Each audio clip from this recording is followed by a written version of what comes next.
Donc bonjour à toutes et à tous, et re-bienvenue pour cette troisième journée, avant-dernière journée de production scientifique et pratique pour la conférence AFMAT EIT 2025. Dans cette capsule, je vous propose de réserver un temps pour de nouveau la partie plutôt pratique, l'hémisphère gauche ou droit du cerveau, la partie pratique de la conférence. Nous avons deux honorables invités, mais qui couvrent cette dimension. L'un d'entre eux que vous avez déjà aperçu au cours de ces 2 dernières journées, donc je veux saluer Pascal Tessèdre, responsable du pôle tourisme à la région Réunion. Sophie, c'est bon, hein, voilà. Après, elle fera l'examen, elle nous donnera une note. Et monsieur Pascal Tiokin, coordonnateur du conseil, la commission de gouvernement. D'accord, voilà. Bon, donc, Non, la commission gouvernance, stratégie et développement sous l'autorité du conseil d'administration, mais qui doit être validée dans dans son nom et dans son contenu. de quelle institution? Du comité réunionnais du tourisme. Voilà, nous en discutions, c'est pour ça que nous avions un petit aparté à trois, et avec la bienveillance, et hier nous parlions d'ego, nous parlions de tout ça, nous avons traversé ces petits éléments, et ces rencontres sont faites aussi pour cela. Sophie, je te cite, mais en disant, voilà, comment ça se fait que telle et telle institution ou tel service n'est pas mobilisé au bon endroit, et je lui faisais écho aussi parfois de nos étonnements. Et moi-même, dans la crainte, et c'est pour ça que je vous remercie, Pascal au carré, d'avoir eu cette gentillesse de réserver ce petit moment, parce que, on va dire, c'est parfois le petit détail, dans les puzzles, si je reprends cette métaphore, une pièce du puzzle manque, et c'est toute l'image qui est insignifiante. Et j'imaginais mal passer ces 3 journées d'un colloque, Monsieur le Président, je vous présenterai sur l'AFMAT, en me disant, et Monsieur le Président du GIS Optima, gouvernance publique, territoriale, tourisme, en disant, nous n'avions pas les institutions clés. Pascal, c'est pour ça qu'au-delà de ton rôle précis sur la coordination, qui participe à la gouvernance touristique de l'île, donc à la fois la collectivité qui en a la charge, donc chef de file, et on va dire l'OGD, Monsieur le spécialiste et l'expert des organismes de gestion de destination, qui participent aussi de l'animation centrale, et ils nous le diront, stratégie, mise en valeur, mise en promotion, etc., rôle de confection, d'appui. C'est tout cela qui aurait nourri un regret de ne pas avoir la capacité à vous mobiliser. Donc, dans ce cadre-là, je ne mobilise pas la population réunionnaise ni les acteurs que eux et elles rencontrent dans leur vie de tous les jours. C'était de pouvoir échanger, messieurs, à travers votre présentation, sur les experts spécialisés dans ce domaine et qui, on va dire, peuvent nourrir, à l'issue de votre petit mot, quelques éléments d'échange. L'idée étant que, et plus si affinité, si nous réussissons à nouer contact, c'est d'abord de démystifier le fait que des chercheurs sont aussi des praticiens et peuvent être, on va dire, à vos côtés, et aussi, eux, se nourrir des cas d'études du territoire pour peut-être en inférer des travaux, des productions, ce qui, coûte que coûte, mettra en exergue et en valeur le territoire, vos activités, et bien entendu, eux, consolidera leur production. Voilà, je ne veux pas être plus long. Pascal Tessèdre, je vous laisse quelques mots, et puis Pascal Tiokin, l'idée c'est peut-être de nourrir un échange, mais n'hésitez pas à mettre en lumière ce qui aura été peut-être, on en discute avec Sophie, ce qui sera resté en filigrane. Pascal. Très bien, merci beaucoup. Bonjour à tous. Alors, il est question aujourd'hui, donc, si j'ai bien compris, de parler de gouvernance du secteur touristique et de stratégie. Bien entendu, l'un ne va pas sans l'autre. Alors, en matière de gouvernance du tourisme, quelques éléments de rappel, mais je pense que vous maîtrisez ce sujet. Les compétences en matière de tourisme sont prévues par le Code du tourisme, mais aussi par certaines lois. Le Code du tourisme stipule que la compétence tourisme est exercée de façon partagée entre donc l'État, les régions, les collectivités, les communes, mais de façon coordonnée et en étroite coopération. Le Code du tourisme donne néanmoins des prérogatives très fortes aux régions, puisqu'elles sont chefs de file du tourisme, dans ce sens où elles définissent les orientations stratégiques pour le développement du tourisme en région, à travers donc le schéma régional du tourisme et des loisirs. Alors de son côté, le département a aussi pour compétence de réaliser un schéma départemental d'aménagement touristique, mais qui doit être en conformité avec le schéma régional du tourisme, bien entendu. Alors la loi NOTRe est venue renforcer, la loi NOTRe, donc nouvelle organisation du territoire, comme vous le savez, est venue renforcer donc en 2015 le rôle des régions en matière de développement économique, en faisant du développement économique une compétence très forte des régions. Donc on réaffirme à travers la loi NOTRe le chef de file de la région dans le domaine économique et bien entendu dans le domaine du tourisme, puisque le tourisme est un secteur économique très fort. La loi NOTRe est venue aussi renforcer donc un deuxième élément. Elle donne des compétences accrues aux communautés de communes, aux intercommunalités, en matière de promotion touristique de leur territoire, et notamment l'obligation de créer des comités du tourisme, enfin des offices de tourisme intercommunaux. Voilà, donc voilà un petit peu en rappel le cadre législatif et le cadre juridique. Alors à La Réunion, comme vous le savez, nous sommes à la fois un département et une région. Donc ça a posé donc des soucis dès le départ. Donc la question de la gouvernance ici est un sujet dont on se préoccupe depuis de nombreuses années, au vu du Code du tourisme, au vu de la superposition à la fois d'une région et d'un département. Alors, ça a donné, par exemple, le département avait créé dans les années 70-80 son comité départemental du tourisme, et la région, de son côté, avait créé, comme le prévoit le Code du tourisme, son CRT, le comité régional du tourisme. Alors, ça a donné lieu à quelques aberrations où, lors de la promotion de la destination sur de grands salons, nous avions à la fois un stand du département et un stand de la région, ce qui était complètement incohérent et brouillait complètement la lisibilité et la visibilité de la destination. Donc très tôt, il y a eu donc une entente entre la région et le département pour créer un comité donc unique du tourisme qui assure à la fois les fonctions d'un comité départemental et d'un comité régional du tourisme. Donc ça a été un premier point d'avancée. Pour autant, le département a gardé certaines compétences à travers un organisme qu'il avait mis en place, qui était la Maison de la Montagne et de la Mer. Puisque, comme vous le savez, la Réunion est fortement positionnée sur tout ce qui est nature, sport de nature, etc. Donc la Maison de la Montagne et de la Mer, organe du département, avait pour but de promouvoir toutes ces activités et de les commercialiser. Et quelques années après, à nouveau, donc fusion à nouveau de cette maison de la montagne et de la mer avec le comité régional du tourisme pour former qu'un seul organisme, l'IRT, l'île de la Réunion Tourisme, donc comité régional et comité départemental du tourisme. En 2004 ou 2005 a eu lieu la création d'un nouvel organisme qui n'était pas prévu du tout par les textes juridiques, la Fédération réunionnaise du tourisme, en fait, qui est née de la disparition de la FROTSI, la Fédération des offices de tourisme.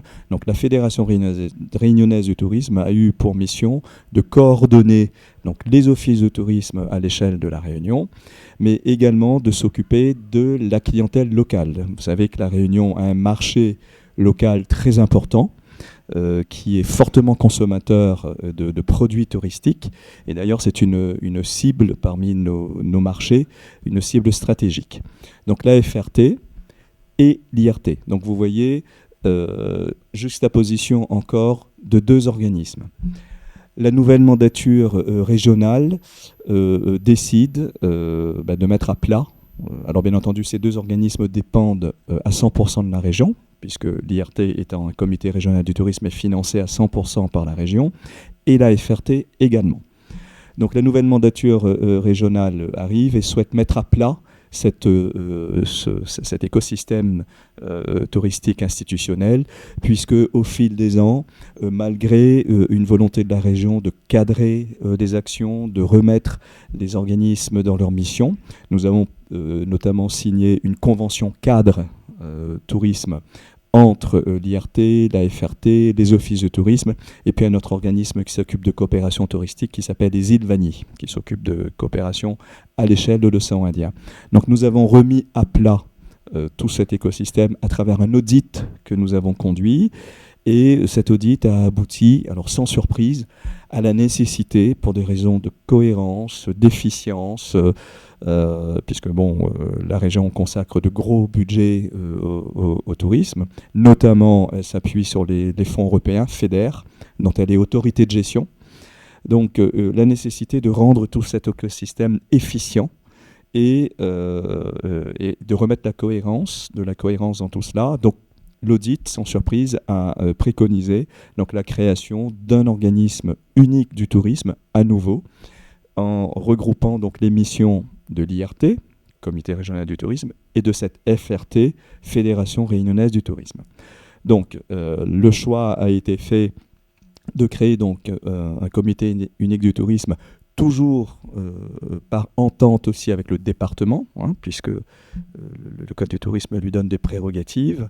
Donc ce comité unique du tourisme est à la fois un comité régional et un comité départemental du tourisme, et sous statut EPIC. C'est un établissement public caractère industriel et commercial.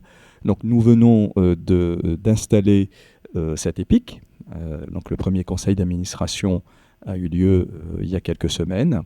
Il se veut être un lieu d'échange interprofessionnel, interfilière, à travers notamment une intelligence collective, puisque sur un aussi petit territoire, on avait vu que la déperdition d'énergie était vite constatée.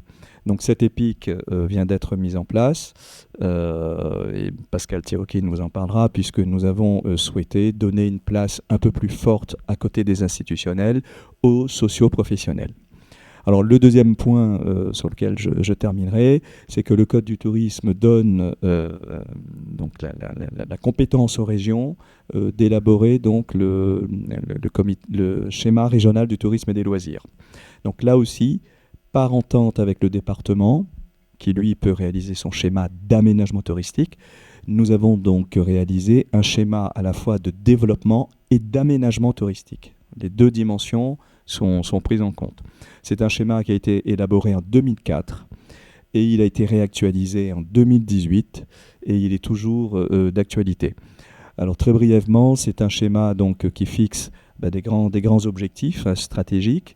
Alors pour ce qui nous concerne, c'est avant tout de faire du tourisme le moteur du développement économique de la Réunion. C'est-à-dire que nous ne sommes pas du tout dans une stratégie de volume, c'est-à-dire qu'on n'est pas du tout sur une stratégie de tourisme de masse, mais nous sommes sur une stratégie économique, c'est-à-dire d'accroissement de la recette. Ça, c'est la priorité du schéma, de faire en sorte que le tourisme soit vraiment le moteur de l'économie réunionnaise. Bien entendu, ça passe par une diversification de nos clientèles, puisque comme les Antilles, nous sommes à 80% liés à la clientèle hexagonale. Donc la diversification, elle passe par des marchés qui soient porteurs sur le plan économique. Donc l'Allemagne, la Belgique, la Suisse, donc des clientèles qui ont du fort pouvoir d'achat. Et puis le marché réunionnais, qui est également un marché prioritaire, et des marchés un peu de niche, comme l'Asie, l'Afrique du Sud.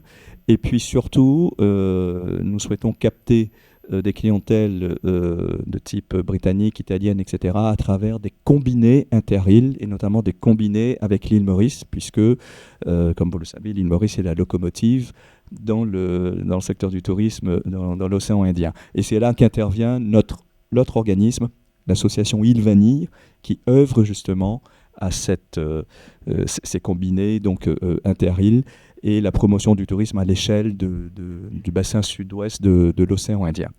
Donc ce schéma, sa mise en œuvre a pâti malheureusement d'un certain nombre de crises, et notamment la crise Covid, puisqu'au moment où on allait le mettre en œuvre, la crise Covid est arrivée et, comme vous le savez, donc, l'activité touristique a été complètement mise à l'arrêt. Mais pour autant, nous avons quand même travaillé sur des axes stratégiques majeurs, et notamment sur la gouvernance du tourisme, puisque dans ce schéma qui définit donc des enjeux, des orientations stratégiques, un plan d'action opérationnel, un des chantiers opérationnels était la gouvernance du tourisme. Donc nous sommes mis à travailler sur la gouvernance, puisqu'aujourd'hui nous avons cet organisme EPIC, Comité réunionnais du tourisme. Ensuite, il y a d'autres sujets qui ont avancé, l'aménagement des grands sites naturels de la Réunion, avec le département comme chef de file, puisque ce sont ses propriétés, et notamment à travers la valorisation sur ces sites de l'inscription de la Réunion à l'UNESCO, puisque c'est un label très fort qu'on a obtenu. Voilà, l'innovation également, c'est un chantier très fort qui a été mis en avant dans le schéma, puisque la région, en lien avec l'IRT, a conduit le premier innovaton dans le domaine du tourisme. Et nous avons travaillé en étroite collaboration avec un lab, le Lab Tourisme Réunion, qui bientôt va faire partie du France Tourisme Lab. Donc premier lab tourisme en innovation de l'outre-mer, qui va faire partie de ce réseau. Voilà. Donc je ne serai pas plus long. Voilà un petit peu le cadre institutionnel au niveau gouvernance, au niveau stratégie, et qui est en train donc d'être mis sur un plan opérationnel, donc avec effectivement notre nouveau comité réunionnais du tourisme. Et je passe la parole à Pascal Tiaokin, qui en est un peu qui est le fer de lance, c'est le chef d'orchestre. Alors, juste un petit mot pendant que Pascal prend le micro. Non, je regardais mon collègue Laurent Botti. À travers la présentation de Pascal Tessez, on a déjà, cher Laurent, un bon cas d'étude pratique, et saluer aussi l'idée qu'à travers cette intervention, ça permet, et Pascal, sans faire offense à l'organisation que tu représentes, de remettre l'église au centre du village, et de repositionner, parce que, à la limite, je noterai juste une petite singularité par rapport aux pratiques qu'ont nos conférenciers. Tu l'as dit, nous sommes une région monodépartementale, et à la limite, le verre était dans le fruit. Et c'est bien, parce que je ne parle pas de la partie institutionnelle ou politique, je parle de l'idée que depuis maintenant 30 ou 40 ans, c'est facile de gérer parfois, mais parfois la superposition des millefeuilles génère ces étonnements, ces singularités. Chez nos amis de la Méditerranée, ils ont réglé un petit peu le problème, mais chez nous, ça continue de temps en temps à provoquer ou à créer un petit peu des sources d'énergie. Et Pascal va peut-être aussi, Pascal Tiaokin maintenant, parce que je dis Pascal, donc continue à nous éclairer. Je sais, Pascal, que tu as une contrainte, donc nous ne saurons pas courroucer si Pascal est amené à un moment donné à respecter ses engagements, puisqu'il a d'autres responsabilités. Pascal, c'est à toi. Bien, bonjour à toutes et à tous. Merci Philippe pour ton invitation. Juste en quelques mots me présenter. Donc je suis chef d'entreprise donc d'un groupe dans le domaine de la grande distribution. Nous sommes on va dire le troisième employeur privé de la Réunion, donc avec 2400 salariés. Et au-delà, je dirais, de l'entreprise, je me suis beaucoup investi dans mon parcours dans la sphère socio-professionnelle, puisque j'ai été président de la CPME pendant plus de 12 ans.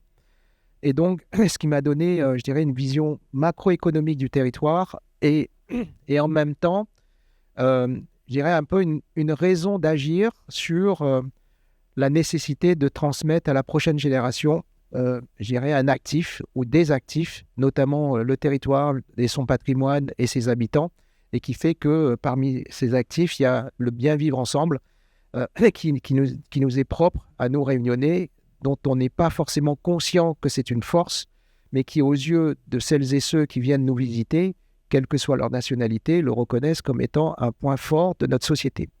Voilà. Et puis, je suis également hôtelier, donc d'où aussi l'intérêt à agir. Alors, Pascal a souligné, a raconté l'histoire et a dit qu'il était, il est dans la, je dirais, dans la volonté politique institutionnelle d'associer un peu plus les acteurs socioprofessionnels, les acteurs privés, donc à la dynamique du comité réunionnais du tourisme, qui est pour moi, je dirais, le bon outil, puisque effectivement, avoir d'un côté l'IRT, la FRT, ça manquait, on va dire, de logique ou je dirais d'alignement. Mais au-delà de ça, ce que je constate, c'est que je constate plusieurs choses. Un, c'est que le tourisme à La Réunion, c'est un millefeuille de compétences, chacun avec sa raison d'être, chacun avec son rôle et ses missions, chacun avec un budget, et ça fonctionne en silo. D'accord ? Voilà. Donc, quand on dit silo, ça veut dire qu'à un moment donné, pas de vision forcément globale des choses, et donc chacun agit par rapport à ce qu'il pense être le mieux par rapport à sa raison d'être et à son rôle. Ça, c'est le premier constat. Le deuxième constat, c'est que les acteurs socioprofessionnels, donc les acteurs du tourisme, quand je dis ça, je pense à toutes les familles que sont l'aéroport, les compagnies aériennes, les hôteliers, les restaurateurs, les petits hébergeurs, mais ce n'est pas péjoratif, les acteurs du loisir, les agences de voyage, les agences réceptives, les loueurs de voitures, enfin, tous ces gens-là, au gros, aujourd'hui, se plaignent de ce que, on va dire, l'IRT ne fasse pas bien son travail. Okay ? Et chacun a sa propre vision de comment il faudrait faire, mais sans jamais se concerter sur, en fin de compte, qu'est-ce qu'on veut en commun. Donc, voilà. Troisième chose, c'est qu'il y a sur le territoire de La Réunion une manière de faire avec un outil qui fonctionne parfaitement. Après, il y a toujours quelques petits soucis de gouvernance dans l'histoire, mais il faut retenir l'essentiel, c'est le fonctionnement en interprofession. Ce qu'il faut savoir, c'est que sur le territoire de La Réunion, il y a des interprofessions, notamment les plus anciennes et les plus rodées à l'exercice, que sont les interprofessions de l'élevage, où autour de la table, vous avez tous les acteurs privés, de l'amont à l'aval, qui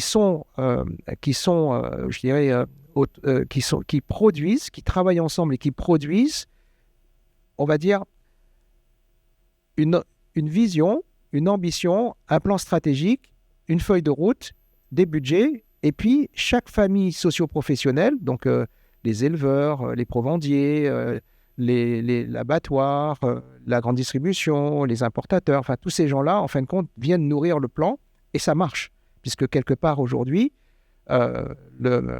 l'élevage à La Réunion assure, je dirais, une certaine autonomie alimentaire.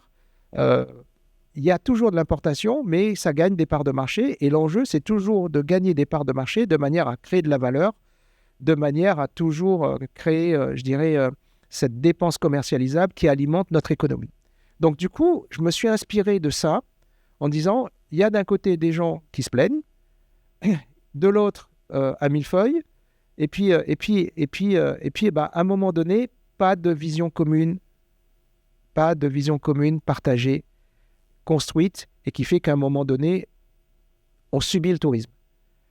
En 2023, La Réunion a connu une très belle année où tous les acteurs avaient le sourire, la banane. Okay ? Et quelques mois après, en 2024, ça s'est ralenti et tout le monde est rentré dans une sorte de sinistrose. Alors quand ça marche, tout le monde est content. Quand ça ne marche pas, tout de suite, c'est la faute à l'IRT. Parce que, voilà, il faut trouver un bouc émissaire. Okay ? Alors, oui, enfin, en tout cas, je ne vais pas m'appesantir là-dessus. Mais ce qui est important pour moi, c'est de dire il y a une interprofession. Donc, j'ai échangé avec le président de l'IRT, qui par ailleurs est premier vice-président de la région. Je lui dis, mais ma conviction profonde en tant qu'acteur économique, c'est que le secteur de l'économie de La Réunion qui est prêt à décoller, alors ça marche, mais quand je dis décoller, c'est qu'à un moment donné, produire la valeur ajoutée au sens 360 degrés, pas simplement économique, mais aussi au sens territorial, c'est le tourisme. D'accord ? Et donc, à un moment donné, ce qui manque, c'est un fonctionnement en interprofession en m'inspirant de l'interprofession de l'élevage. Okay ? Donc, ça veut dire quoi ? Ça veut dire qu'aujourd'hui, au niveau du CRT, il y a un conseil d'administration, public-privé, avec d'un côté donc tous les acteurs dont Pascal a mentionné tout à l'heure, et puis de l'autre côté avec les opérateurs privés, et en ce compris les principales familles des acteurs du tourisme. D'accord ? Donc voilà. Et à un moment donné, j'ai modestement eu un mandat de la part du président pour, mettre en œuvre une démarche interprofessionnelle de filière, point numéro 1. Et point numéro 2, c'est produire un plan stratégique du tourisme 2030. D'accord ? Alors maintenant, on va s'y prendre comment ? Donc, on a décidé, en tout cas, on est dans cette trajectoire-là, de mettre en place une commission interprofessionnelle qui réunit toutes les familles. Je les ai mentionnées tout à l'heure, donc aéroport, compagnie aérienne, hôteliers, restaurateurs, petits hébergeurs, activités de loisirs, agences de voyage, agences réceptives, loueurs et les offices de tourisme. D'accord ? Et donc, en gros, fonctionnement interprofessionnel veut dire, en gros, nous, on a décidé de dire 2 membres par famille qu'on va réunir, bien évidemment, avec l'appui, sous l'autorité de la région, parce que c'est elle qui est compétente en la matière, et avec, je dirais, toutes les forces vives du CRT, c'est-à-dire en gros sa direction et son encadrement par rapport à son organisation propre. Et l'idée, c'est et donc retenez une chose, c'est que en termes de cartographie d'acteurs, vous avez d'un côté, alors le conseil d'administration, vous avez d'un côté donc les permanents du comité du CRT, et vous avez de l'autre côté les acteurs socio-professionnels, toutes les familles, et cette commission gouvernance, stratégie, développement, c'est un nom qui doit être validé, va être le lieu à la fois d'échange, à la fois de débat, à la fois de production de tout ce qui sera présenté au conseil d'administration, validé, et elle aura un mandat de mise en œuvre. D'accord ? Ce qui veut dire que cette commission-là, elle sera petit à petit, alors on l'appelle commission dans un premier temps, mais petit à petit, vous verrez que dans la pratique, elle deviendra centrale et qu'elle pourrait, et là je prends des guillemets, mais ça peut prendre 10 ans, 15 ans, 20 ans, qu'elle pourrait devenir une sorte de directoire. D'accord ? Avec en filigrane un conseil, l'équivalent d'un conseil de surveillance, d'accord ? Et d'un directoire qui fait qu'à un moment donné, cette commission-là, elle va assumer le déploiement du plan stratégique et elle aura comme responsabilité de rendre des comptes sur la trajectoire en termes d'atteinte des objectifs du plan 2030. D'accord ? Donc, en faisant ça, je conjugue à la fois un outil interprofessionnel, je prends des éléments du code de management d'une entreprise, d'accord ? Et qui fait qu'à un moment, et puis après derrière, il y a beaucoup d'accompagnement du changement, parce que ce soit les permanents de l'IRT, FRT, devenus CRT, il y a un peu d'accompagnement du changement pour pouvoir travailler, être dans une logique de faire ensemble pour réussir ensemble. Et puis de l'autre côté, il faut aussi accompagner le changement pour amener cette acculturation de dire que quand je viens travailler, parce qu'il est bien question de travailler, je ne viens pas mettre les pieds sous la table et je donne des ordres. Je viens produire, d'accord ? Et je viens produire avec les moyens et je viens également travailler de manière à être dans une logique de prise de responsabilité, d'accord, d'engagement et de prise de responsabilité vis-à-vis de la tutelle qu'est le conseil d'administration. J'ambitionne que ce plan stratégique 2030 puisse être l'outil de dialogue entre la région et l'État, voire la région et l'État et l'Europe, de manière à s'inscrire dans une logique de contrat de filière, d'accord ? De développement du secteur au bénéfice du territoire. Alors, donc ça c'est important parce que quelque part, on est vraiment dans une logique 360 degrés avec deux grands principes. C'est que, dans ce que nous allons proposer et faire, nous devons être attentifs à ne pas brûler la terre réunionnaise pour les prochaines générations. Donc, Pascal vous a mentionné que la Réunion est inscrite au patrimoine mondial de l'UNESCO par rapport à ses cirques et ses montagnes. Donc, il est hors de question de rentrer dans une logique de surtourisme, et c'est la raison pour laquelle il faut être dans une dimension de création de valeur, comme l'a mentionné Philippe tout à l'heure. Et donc, il faut être dans une logique, je dirais, plus de qualité, plus que dans une logique de quantité. Alors, effectivement, j'ai quelques atouts au-delà de mon parcours. Je suis aussi membre du conseil de surveillance d'Air Austral, de la compagnie Air Austral, et donc membre du comité stratégique de la compagnie.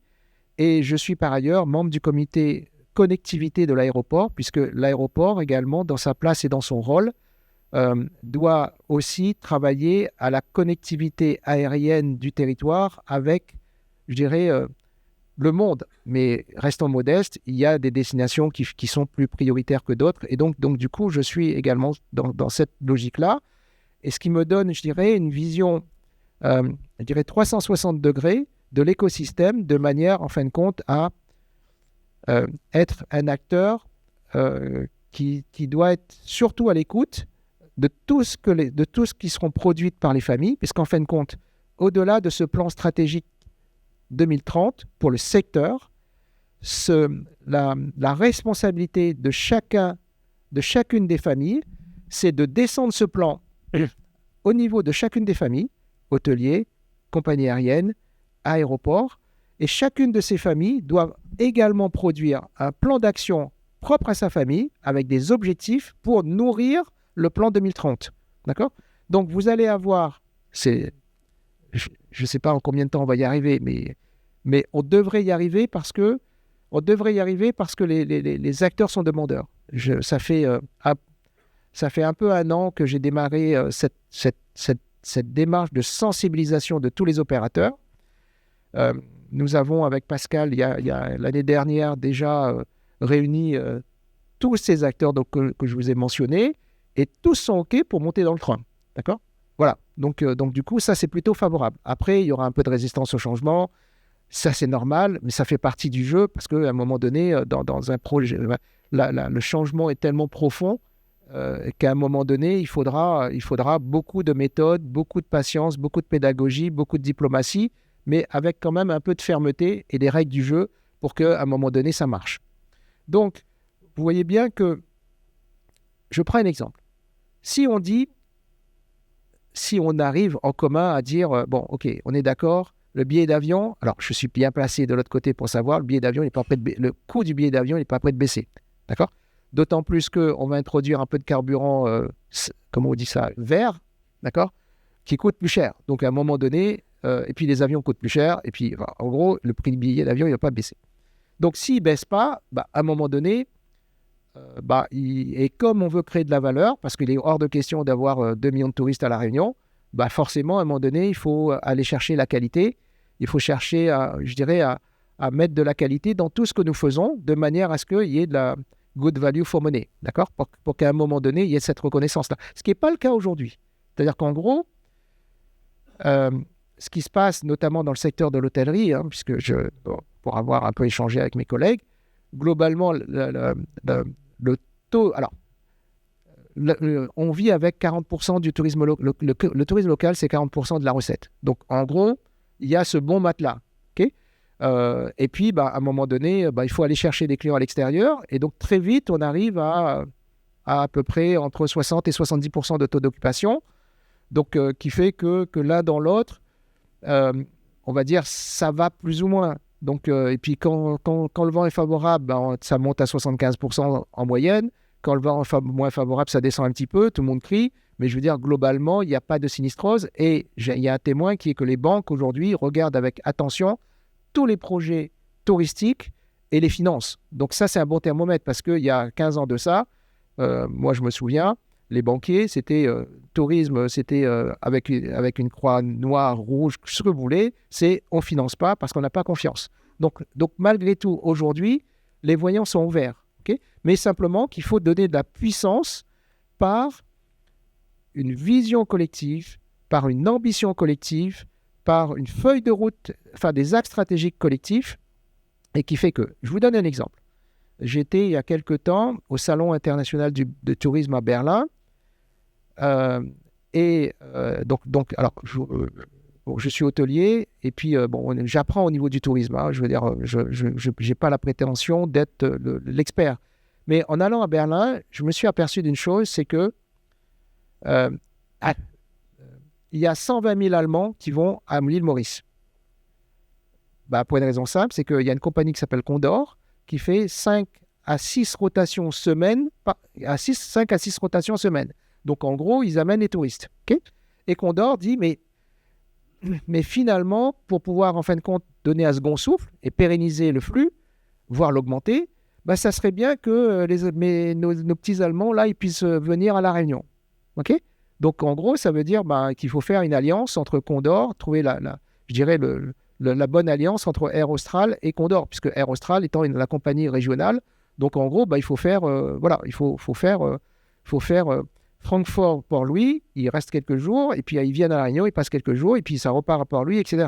Okay, c'est là où l'aéroport dit, mais finalement, moi, si Condor venait à La Réunion 2 fois par semaine, d'accord, je suis capable de mettre un budget sur la table, en l'occurrence, ce n'est pas négligeable, 2 millions d'euros, d'accord, pour que Condor puisse faire 2 fois par semaine une triangulaire, Francfort, Réunion, Port-Louis, Francfort, d'accord. Et donc, vous voyez que quand on rajoute, il y a le produit, mais quand on rajoute aussi la dimension de la connectivité, ça change beaucoup de choses. Et Air Austral, aujourd'hui, est connecté au hub, appelons ça hub, parce qu'en fin de compte, j'ai découvert, je n'étais pas conscient de ça jusqu'à l'année dernière, et j'ai pris conscience de ce que La Réunion est connectée à un hub à Johannesburg, donc, qui peut aller sur toute l'Afrique du Sud au sens large du terme, bien évidemment au hub de Paris, et donc avec toute la dimension européenne, et puis après, il y a Bangkok, et donc elle est reliée au hub de Bangkok, d'accord. Et petit à petit, si je prends Bangkok, il y a eu au démarrage, on va dire 2 rotations semaine, K1K1, d'accord, où globalement, c'était pas très rentable, mais globalement, il y a eu un peu de ténacité, beaucoup de déficits, et on va dire payé par la région, pardon de dire ça, comme ça, mais en tout cas, la région a joué son rôle. Et puis, figurez-vous que aujourd'hui, on est à 3 rotations semaine, d'accord, et il est question, et j'étais en comité hier stratégique, et il est question d'en mettre une 4e rotation, d'accord. Donc, du coup, ça veut dire que Bangkok devient véritablement un hub à partir duquel, alors, tenez-vous bien, c'est que la ligne, elle tient par un remplissage avec des Réunionnais. Il n'y a pas encore beaucoup de touristes d'ailleurs qui viennent. Donc déjà, les Réunionnais, on alimente 3 rotations semaine. Imaginez que si on se met en ordre de marche et qu'à un moment donné, on a le responsable. Alors, comment ça va marcher? En gros, on va mettre en place une commission marché-Asie. D'accord? Donc, 2 professionnels qui vont travailler avec leurs collègues de l'écosystème interprofessionnel, plus les ressources de l'IRT, et ils vont produire une stratégie pluriannuelle Asie. D'accord? Et donc, en disant, voilà, on se donne un objectif, Air Austral va faire ça, il y a des possibilités de connexion grâce à l'aéroport qui dit, il y a telle compagnie, etc. Bon, on va les démarcher et on va voir comment, on peut, en fin de compte, on peut arriver à améliorer le flux touristique dans ce sens-là. D'accord? Et donc, ça veut dire que cette commission-là, Asie, comme la commission Allemagne, ils vont proposer leur plan stratégique de la destination à 3 ans et qu'à partir de là, et ça va monter au conseil d'administration, on va leur poser toutes sortes de questions, et à partir du moment où c'est validé, où on donne les moyens, eh ben, le binôme sera responsable de l'atteinte des objectifs qu'ils ont vendus au conseil d'administration. Enfin, d'abord à la commission de gouvernance, parce que quelque part, en gros, si on est responsable des objectifs, il faut quand même qu'on regarde pour être sûr qu'en gros, on ne fasse pas... Voilà, il faut qu'on agrée, parce que, souvenez-vous, je vous ai dit une chose, c'est que cette commission-là, elle va être dans la dimension de l'engagement et de la responsabilisation. Donc, ça veut dire qu'à un moment donné, il n'y a pas qu'une question d'obligation de moyens, il y a surtout une obligation de résultat. Et à travers ça, l'idée, c'est d'amener tous les acteurs socioprofessionnels à s'approprier l'outil stratégique territoire qui est le comité réunionnais du tourisme, de manière à être force... Enfin, vous imaginez, si tous les acteurs marchent comme un seul homme dans une direction et alimentent chacun à sa manière, dans sa place et dans son rôle, et dans la valeur ajoutée qu'apporte sa famille au tourisme réunionnais, bah, ça fait du monde et ça fait une énergie qui, en principe, devrait délivrer les résultats attendus, puisque ça produit déjà des résultats dans les filières d'élevage, et il n'y a pas de raison que ça ne puisse pas produire ces effets dans le secteur du tourisme. Donc, voilà un peu ce que nous sommes en train de faire. Donc, on est au début de l'histoire, mais il y a beaucoup d'ingrédients, il y a beaucoup de cases qui sont déjà cochées et qui font que... Voilà. Pascal et Pascal, en tout cas, merci beaucoup.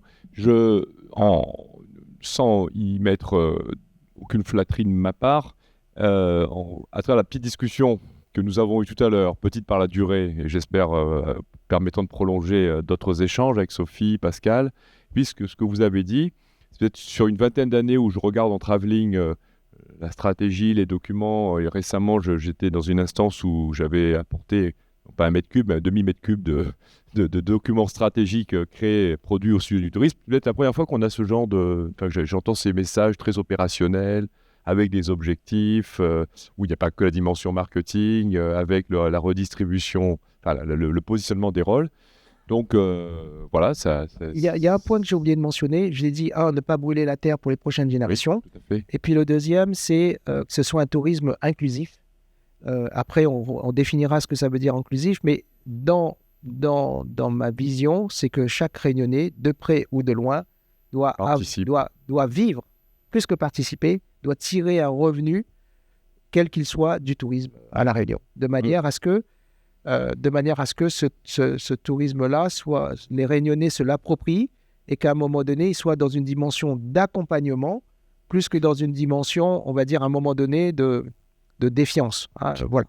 Alors, si vous me permettez, puisque la salle s'est au fur et à mesure remplie, et je remercie à la fois les plus lève-tôt, puisque les nuits sont de plus en plus courtes dans les colloques et conférences, si on peut avoir peut-être une ou deux interactions, ou... Je n'avais pas présenté, excusez-moi les présidents, donc Laurent Botti, président du GIS Optima, et puis Laurent... Maintenant, il mélange les noms. La nuit est courte. C'est que la fusion a fonctionné. Donc oui, David Carasus et Laurent Botti.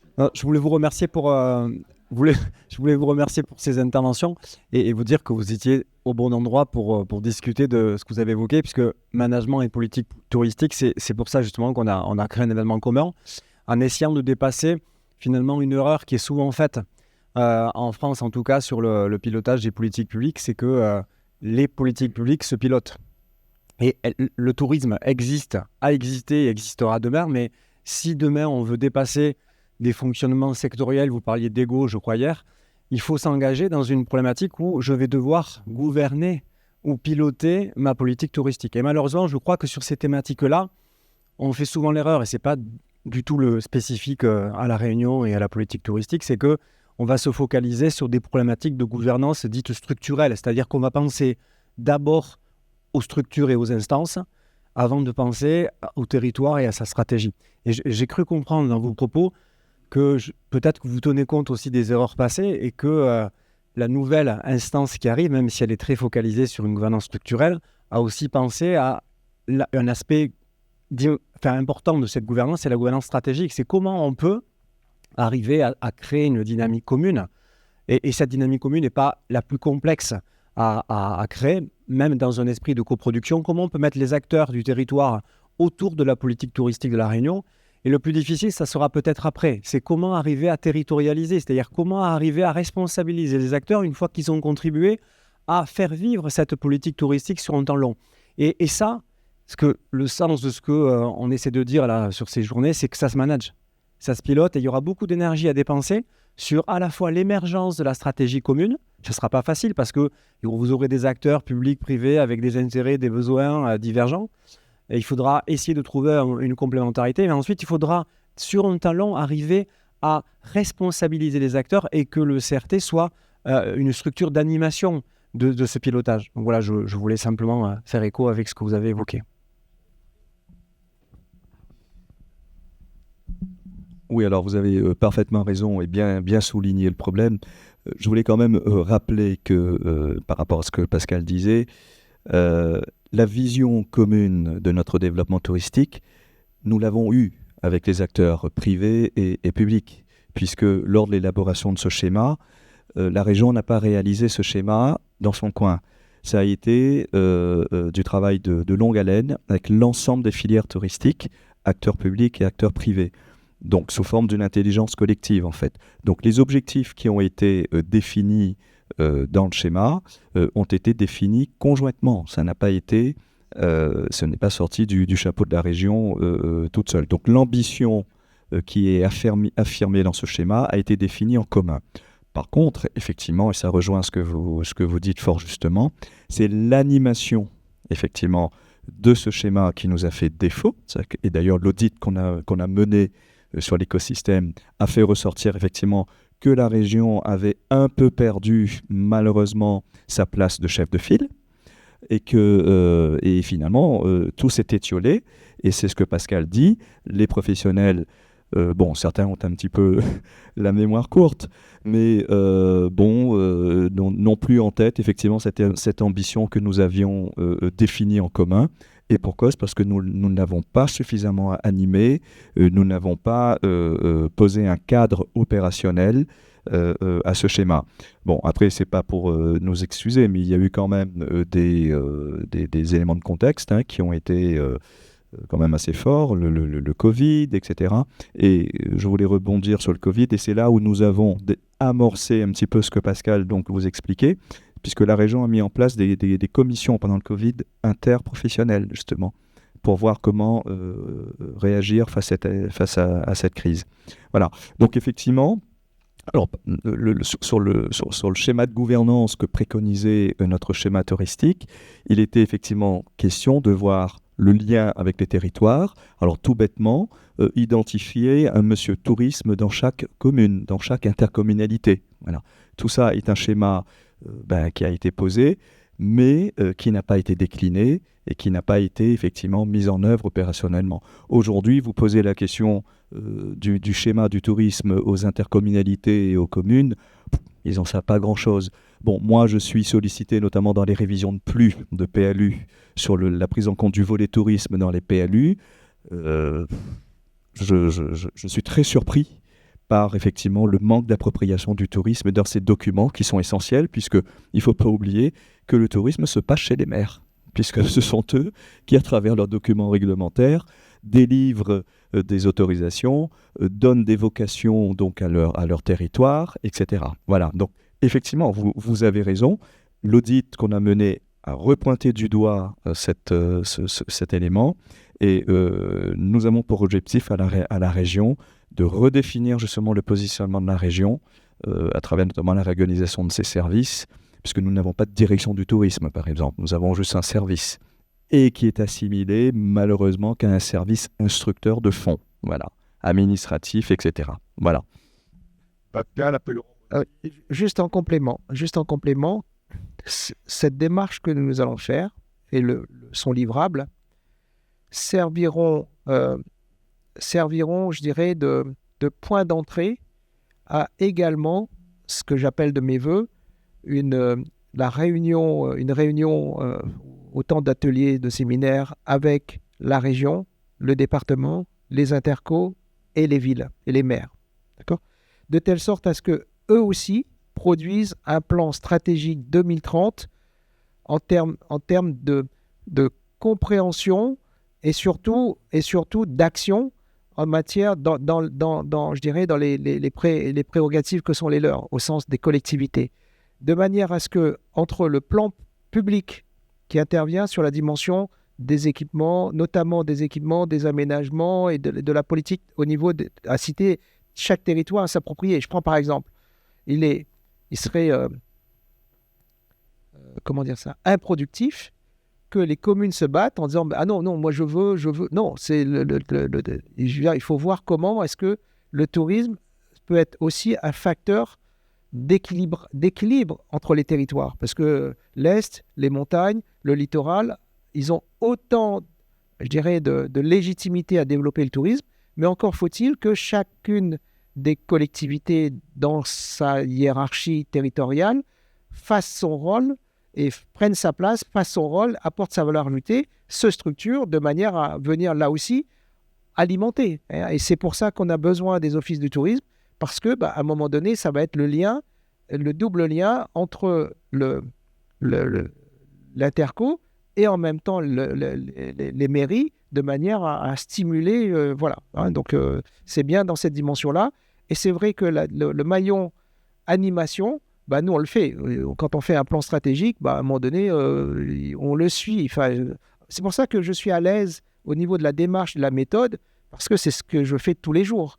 Et donc c'est cette démarche-là que je me propose, je dirais, en termes de culture, d'apporter, de nous apporter à nous, de manière à insuffler, je dirais, voilà. Et c'est pour moi la meilleure chose que l'initiative, ou que le public et le privé apprennent à travailler ensemble. C'est fondamental, parce que c'est ce qui produira le plus d'appropriation et de résultats sur un territoire. On dit le public universitaire aussi, et je souscris tout à l'heure à ce que disait Pascal, dans le fait que c'est vrai que sur 20 ans, autant on a parfois été, l'organisation locale a parfois été efficace parce qu'il fallait réagir aux crises, il faut créer tout d'un coup, mobiliser les troupes, mettre des sous sur la table pour soigner la plaie, mettre du sparadrap, mais comme tu dis, par contre sur la dimension structurelle et stratégique, non, et ça renvoie à l'intervention de comment il s'appelle, de Sauveur, pardon, enfin, je suis commencé à être fatigué, de Sauveur, et sur la dimension résilience conjoncturelle, structurelle, où on voit bien que là-dessus, ça peut dire. Monsieur Botti, il faut on n'avait pas prévu cette session extraordinaire, mais ça je serai efficace. Vas-y. Merci Philippe. Merci beaucoup messieurs pour votre présentation et les différentes informations que vous nous avez transmises. Je suis Laurent Botti, je représente la communauté AFMAT, donc l'Association française de management du tourisme. Je représente des enseignants-chercheurs en sciences de gestion et du management et en sciences économiques. Donc certains sont dans la salle.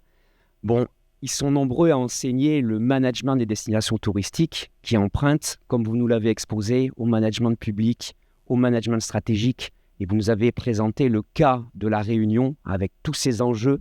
Avec ma collègue à ma droite, on se disait, mais nous avons, avec les deux personnes à la tribune, la possibilité de construire une étude de cas fantastique sur justement la Réunion et comment on peut mettre en œuvre une stratégie donc, de développement de la destination. Donc cette stratégie, par contre, vous l'avez très bien évoquée, il faut ensuite l'appliquer. Et c'est peut-être sur ce sujet-là que je voudrais que l'on vienne, puisque par ailleurs, on a beaucoup échangé sur ce plan stratégique et sa définition. Vous avez évoqué éventuellement des freins et la conduite du changement qu'il faudrait mettre en place pour débloquer ces freins. En ce sens, et je tends la perche aussi à mon collègue universitaire local, quelle est la place en fait de la formation universitaire? Quel est le rôle de l'alternance?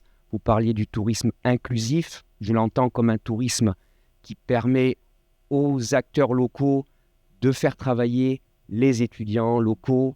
Alors peut-être que justement on peut en discuter. Je vois que ma question évoque effectivement des éléments. Je pense qu'elle est claire. Est-ce qu'on peut en savoir plus sur ce sujet? Dernière intervention après, mais messieurs.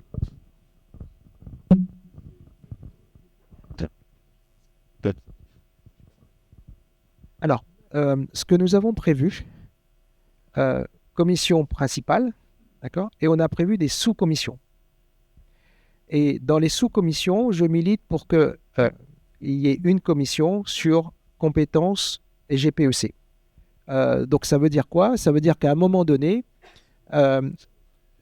donc on va... comment dire ça? La question de la gouvernance de la formation deviendra centrale et deviendra centrale tant dans le dialogue avec les outils qu'avec les familles professionnelles dans la dimension de mobilisation des salariés en poste et des salariés et des futurs salariés, de manière à ce que... Donc ça va là aussi profondément changer les choses, parce que en matière de gouvernance, le cahier des charges sera donné par les socioprofessionnels et conformément à des objectifs à atteindre. Et donc du coup, voilà, on va bien regarder cet aspect-là. Là, vous avez compris qu'à un moment donné, on va devoir travailler sur la qualité, d'accord? Mais ça veut dire une qualité égale sur le territoire. Mais on sait le faire. Quand je dis on, c'est que l'IRT a déjà fait par le passé. Il y a des notions, notamment sur la notion de label, d'accord? Donc voilà, la machine sait faire. C'est une expertise aujourd'hui. Il faut simplement réactualiser et voir aussi la question du label au sens RH. Voilà. Ah, merci, c'est très gentil. Alors, je vais faire une petite boutade pour entamer, et je vais très vite parce que je m'excuse auprès de tous ceux qui ont des agendas par la suite. Petite plaisanterie, mais qu'à moitié en fait. On dit que la Réunion est un territoire intense, une île intense. C'est aussi une île d'essence. Et donc, pourquoi je dis ça? Parce qu'en fait, vous me faites l'effet, je suis chercheur à Optima, une île d'essence, au sens sensoriel du terme. Et pourquoi je vous dis ça? Je m'explique tout de suite. Je suis enseignant-chercheur, donc également en sciences de gestion et du management, très centré sur la gouvernance. Alors donc évidemment, vous me faites l'effet d'une gourmandise. Vous comprendrez donc pourquoi. Et notamment, je voulais à votre avis, parce que je vais vous livrer en tant que chercheur quelques mots-clés qui sont des concepts, on va le dire comme ça. Je fais aussi clin d'œil aux collègues ici. Et j'aurais aimé avoir votre avis sur le poids que vous leur accorderiez dans votre expérience d'émergence en fait d'une gouvernance, et au sens peut-être même, je me permettrai le gros mot de la pensée complexe que vous connaissez peut-être d'Edgar Morin, notre sociologue. Et je me disais en vous écoutant que le terrain que vous vivez reflète à la fois une complexité de l'objet tourisme, stratégie touristique territoriale pour l'île de la Réunion, et en même temps que la manière de le traiter, cet objet, appelle à le traiter de manière complexe. C'est-à-dire que l'objet est complexe, mais le traitement de l'objet est complexe en lui-même. C'est ce qui semble surgir de votre prise de parole. Et à ce titre, j'aurais envie de vous dire, est-ce que pour vous, ce qui est le plus difficile, le défi le plus important pour faire avancer votre émergence là, de gouvernance, est-ce que c'est la mise en réseau? Est-ce que c'est le fait qu'il y ait une polycentricité, on va dire, d'acteurs qui chacun ont leurs problématiques, leurs priorités, qui ne sont pas forcément convergentes pour la construction de sens? Est-ce que le défi se situe à ce niveau-là? Est-ce que c'est le temps long qui est l'enjeu majeur? Vous voyez, je suis en train de vous donner quelques points clés Et puis le dernier élément que j'ai envie de dire, c'est que finalement, est-ce que c'est la conflictualité public-privé ou au sein des deux grandes familles ou entre les familles? Merci. Et voilà, donc un éclairage aussi, ça évite. Et puis après, oui, tout à fait. Oui, alors ce sont des points fondamentaux que vous avez mis sur la table. Je pense que la mise en réseau, déjà, et c'est ce que Pascal est en train de décliner. Et je dirais aussi, c'est la question d'appropriation de la question touristique, qui est très différente d'un niveau à un autre. Voilà. Vous allez avoir des acteurs qui vont s'emparer de la question et qui vont être très acculturés, vous voyez, qui vont avoir conscience que le tourisme, c'est quand même le secteur qui apportera le plus de richesse à l'île dans les années à venir. Et vous en avez d'autres qui vont prendre cette question comme une question secondaire. Et notamment, on le note, je ne sers pas à boulet rouge, pas du tout, mais on le note notamment au niveau territorial, tout bêtement chez les maires, quoi. La question du tourisme est très secondaire dans les stratégies communales. Et pour cause, les maires ont d'énormes difficultés, ont des points cruciaux à régler, les questions de logement, les questions de... Voilà, ce qui fait que le tourisme sera, chez certains d'entre eux, pour ne pas dire la plupart, placé toujours au second plan. Ça va être même juste, j'ose dire le mot, une variable d'ajustement. Voilà. On le voit par exemple, je reviens sur cette question qui est flagrante des PLU ou des SCOT. Vous n'avez pratiquement pas de réserve foncière faite au niveau des communes pour des projets touristiques stratégiques qui sont pourvoyeurs d'emplois, etc. On va aller choisir plutôt du foncier stratégique pour des logements, pour des zones d'activité, etc. Bon, je caricature, mais c'est ça. Donc voilà, le niveau d'appropriation, le niveau d'acculturation n'est pas du tout le même. Et là, il y a vraiment un travail de fond à faire et qui n'est pas facile. D'où le travail effectivement d'animation, de pilotage fort de la région. Alors je rappelle notamment que la région aussi a la compétence de réaliser un SAR, un schéma d'aménagement régional. Voilà. Nous sommes en pleine révision de notre SAR et faire correspondre justement les stratégies territoriales avec la stratégie régionale à travers ce SAR, c'est un exercice qui n'est vraiment pas facile. Et on le voit là dans les travaux. Alors, puis je compléterai. D'accord. Je vais compléter. Ce que je vois, c'est qu'en fin de compte, on devra conjuguer 2 temps. Un temps court terme, qui s'inscrivent dans, je dirais, le fait d'avoir des coûts qui sont déjà partis, des plans d'action qui sont déjà lancés, qu'on va devoir ajuster pour qu'ils produisent le maximum de résultats possibles. Point numéro 1.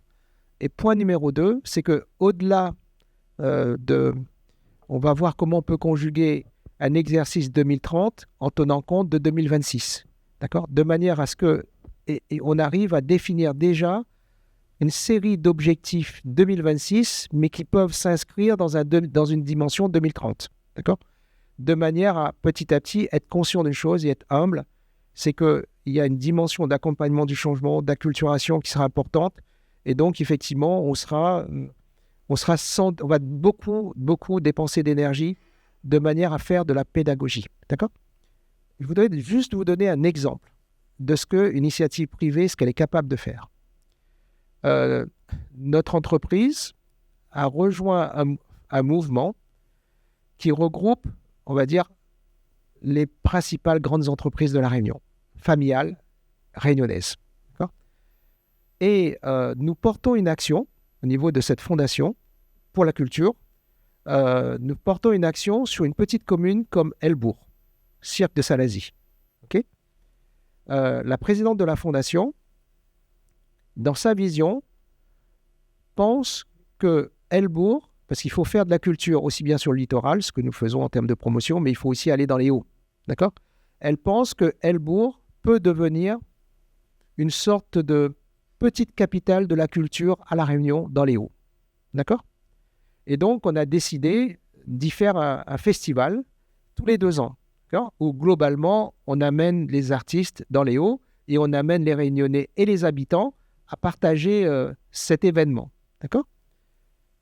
Mais derrière ça, en fin de compte, il y a tout un objectif, il y a toute une finalité de développement du territoire du Cirque de Salazie. D'accord ? Ça veut dire quoi ? Ça veut dire qu'aujourd'hui, on a réussi à convaincre les commerçants, les artisans, les agriculteurs, les habitants, d'accord ? Les jeunes, parce qu'il y a aussi une dimension culture, qu'à un moment donné, et puis le maire, le maire et le conseil municipal et les services, de dire effectivement, il y a une opportunité à développer, d'accord ? Et donc du coup, on s'est vu la semaine dernière, puisque là, on va organiser le festival en 2026, 2026, et on s'est dit, mais ok, nous on va faire notre job, on va amener le festival, mais derrière ça, l'idée c'est donc la brique, c'est festival. La deuxième brique, c'est résidence d'artistes. Donc du coup, ça veut dire on va être dans une logique de créer des résidences d'artistes. Et puis derrière, petit à petit, d'amener d'autres acteurs de l'écosystème de la culture de manière à s'approprier, je dirais, le village et les artères principaux, de manière à ce que ça se transforme.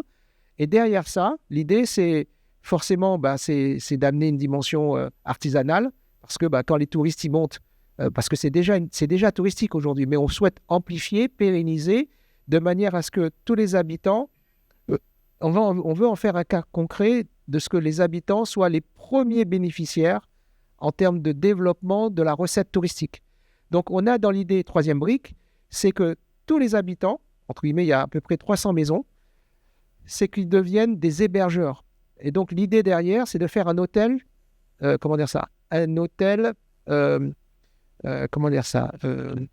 éclaté, enfin, un village hôtel où il y aura une réception, d'accord, qui sera mutualisée de manière à accueillir et à orienter, et qui fait que l'habitant va devenir un ambassadeur, et puis on va amener de la formation. Il y a des gens qui sont remarquables, qui connaissent l'histoire, que ce soit culinaire, que ce soit patrimonial, que ce soit culturel, que ce soit environnemental, enfin au sens de la faune et de la flore. Enfin, je veux dire, tous ces gens-là sont dans les starting blocks, et donc on a suggéré à la mairie la semaine dernière de créer, ça existe déjà, mais il faut le formaliser, de créer une sorte d'association, mais toujours pareil, dans l'optique interprofessionnelle, au sens de mettre toutes les familles, enfin toutes les parties prenantes concernées autour de la table pour s'approprier, s'acculturer, définir un objectif sous couvert de la mairie, bien évidemment. Et nous, on a pris la décision de dire, à ce moment-là, nous, on soutient au fonctionnement, enfin au paiement d'un manager, quoi. Enfin, voilà, de manière à ce que... Et donc, vous voyez bien que c'est pour ça que je suis convaincu de la dimension du public-privé. Et que si le privé, à un moment donné, raisonne territoire, alors il y a du business, bien évidemment, mais raisonne territoire et raisonne intérêt général du territoire, et malgré tout, on peut y arriver. Et donc, du coup, c'est ce qu'on fait aujourd'hui, et on souhaite le faire comme étant une sorte de laboratoire qui pourra inspirer modestement d'autres, et nous, on va créer une sorte de boîte à outils qui fait qu'à un moment donné, qui sera à disposition de tout le monde. Voilà. Donc, mais c'est pour ça que cette dimension de développement touristique, en fin de compte, touche plusieurs dimensions, et que c'est pour ça que ça doit devenir central, et que ça ne soit pas simplement un secteur, la variable d'ajustement, mais que ça soit véritablement... parce que dans notre économie, le moteur, c'est la consommation. Mais on ne peut pas simplement rester que sur de la consommation. Il faut qu'on soit amené à créer de la valeur au niveau du territoire. Et donc, c'est dans cette logique-là que nous œuvrons de manière à irriguer le territoire. Voilà. Merci Pascal. Avant juste de clôturer, je m'approprie quelques petits éléments pour faire écho à ce que Pascal Tessèvres disait sur cette acculturation des parties prenantes à la dimension territoriale de l'aménagement du territoire, à ce que tu dis Pascal sur cette conjugaison du court, moyen, long terme. Pour donner juste un exemple par rapport à ce que disaient aussi Céline et Laurent Botti, il y a 6 ans, lorsque nous accréditons nos formations, nous avons mis un cours, je regarde mes étudiantes et étudiants, sur un cours d'aménagement du territoire. Alors, qu'est-ce que ça vient faire là? Parce que le tourisme, aménagement du territoire, après tout, tu n'as qu'à faire un master d'aménagement du territoire. Bon, et sans cesse, quand il faut rappeler l'objectif de ce cours, c'est de les sensibiliser qu'à un moment donné, le tourisme, sauf dans les compagnies aériennes, mais même un aéroport, c'est quand même terrestre. Le tourisme, c'est terrestre. Je dis, à un moment donné, ton hôtel, tu as beau avoir la meilleure stratégie du monde, il va falloir quand même passer par la case mairie pour lui demander une petite autorisation. Et donc, du coup, la notion d'aménagement du territoire est important de sensibiliser, sans parler des problématiques d'équilibre. Au bas, à La Réunion, ça en connaît, sans parler des problématiques environnementales, des problématiques de résilience. Donc, tous les domaines sont liés. L'aménagement du territoire, c'est une politique publique, parce qu'elle vient à contrecarrer les problématiques que le marché, finalement, laissé libre, ne sait pas parfois bien localiser les activités stratégiques dans la localisation stratégique des activités économiques. Donc tout est lié. C'était juste pour dire que notre part du gâteau, nous la prenons.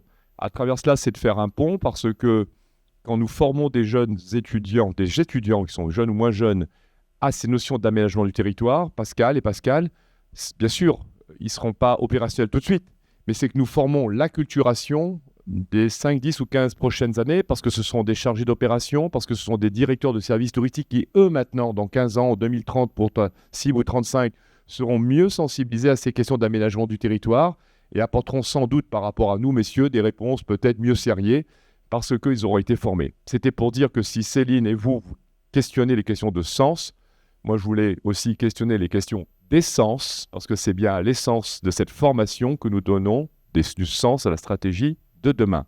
Je voulais, Pascal et Pascal, clore cet épisode.